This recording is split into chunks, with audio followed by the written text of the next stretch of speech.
Hey guys, it's Elisa here, and I have another video today, a vocal analysis on the beautiful Jordin Sparks. So for those of you who may not know Jordin Sparks, she was on American Idol about 10 years ago, and after American Idol, she went on tour, recorded an album. She had a blood vessel burst, or she had polyps on her vocal cords, had to rejuvenate before she actually started promoting her new record. And the next 10 years have been history. She's had some really great hits. And she's also been in movies, including Sparkle. So Jordin Sparks has had a wonderful decade-long career so far. And so today I just wanted to do an analysis on her voice and just kind of let you know what I think about it. So her voice type, I feel like she is a light lyric soprano. Yeah, that covers it. Unique attributes. A light lyric soprano is basically a lyric soprano. Lyric sopranos generally have very warm, bright tones, and they also are very versatile sopranos. But what makes her more of a light lyric soprano is that her voice isn't as warm as maybe more of a full lyric. If I were to think of a full lyric, I would think more of like, I don't know, maybe Aaliyah or something. I can't think really off the dome, but okay, a full lyric would be, let's say, Lisa Fisher or something like that, or Rochelle Farrell. Warmer, well, I said I can't think. Me, I'm a lyric soprano. So a light lyric is somebody that just kind of tends to have a little less depth, maybe, to their voice, but it still kind of functions very similar to a full lyric soprano. So her unique attributes. Her voice is very light, like I was saying, and it's very pretty. And she has a really nice tone, and so far from what I've heard, she has high belts up to an F#5. She does have a few setbacks though, and these setbacks have been pretty consistent over the last 10 years, and I can kind of see how she's kind of maneuvering to overcome these things, but I don't really feel like she's found like a solid technique to completely overcome it for good. So here's what I think.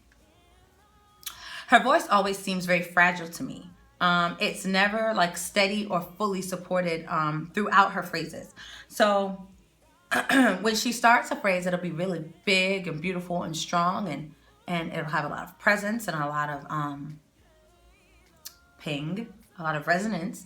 But as she gets to the ends of the phrases, you'll notice that she kind of stops supporting properly. She kind of gets out of her body. Like a lot of vocal coaches will say things like stay in your body. Well, she doesn't do that.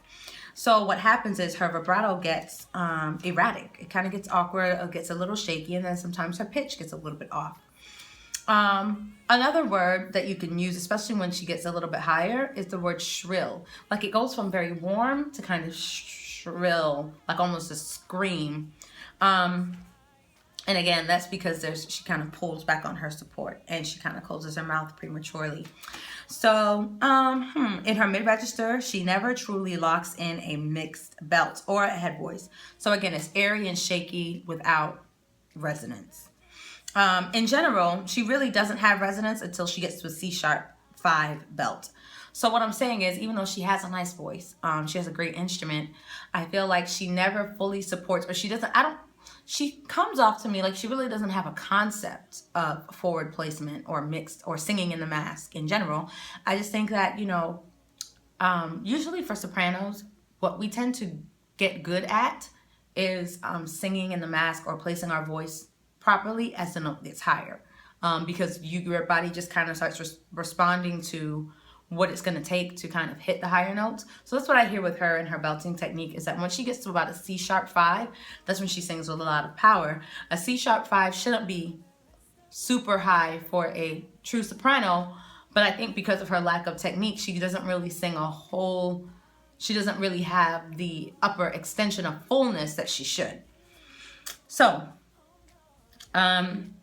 and again, when she's singing her head voice, it just kind of ends up sounding like a little more falsetto-y, just very airy. It's just a lack of resonance. It really is a lack of breath support and a lack of knowing where to place it. Her voice never seems to have a sense of direction, again, until she's singing something kind of high. Let's see. Okay, so we talked about lack of breath support, not knowing where to place her voice in mid-register, to make it sound secure and fluid. Okay, so I want to talk really quickly about the evolution of her, because I started out talking about how, you know, she got polyps very early in her career, and how that kind of changed the way that she approaches her music. So I listened to, obviously, Tell Me How I'm Supposed to Breathe With No Air. I listened to that, and then I listened to some newer stuff that she came out with. And the difference is she used to do a lot of big belts, and now, well, okay, she seemed to kind of be following in the pattern of a lot of 90s R&B divas, where their career was basically made off of them belting really high. Like, those high belts were just the money notes. And I think she's pretty much gotten away from that and has gone a little bit more pop, a little bit more subdued vocally, where she still has the range to do the high belts, but she's not making a career out of it. Like, you're not gonna... She makes you appreciate the tone in her voice more than the prowess of her voice. So when you buy a ticket for Jordin's concert, you're not necessarily buying it because she's just gonna hit all these, you know, Celine Dion power notes or anything like that. It's gonna be because she has great music. She has great musicality. She's sensitive to the music she's singing, and she has a beautiful voice. I feel like it's kind of a cross between like Mariah Carey and Aaliyah because of that airiness. Yeah. So her phrasing is a little better because the songs aren't as challenging. So while some may think that, you know, well, she's improved now because her voice sounds more controlled throughout the phrases, you also have to add into it that she's not singing music that challenges her as much, hence the better control, as opposed to her having more control because she's learned a skill.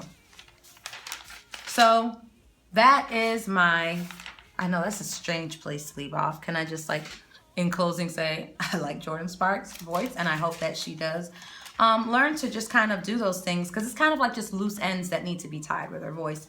So either way, Jordin Sparks, we love you. And thank you guys for watching. Please rate, comment, subscribe, and share this video. I've been looking for my glasses this whole time. So I'll see you next week with another vocal analysis video. God bless. Bye.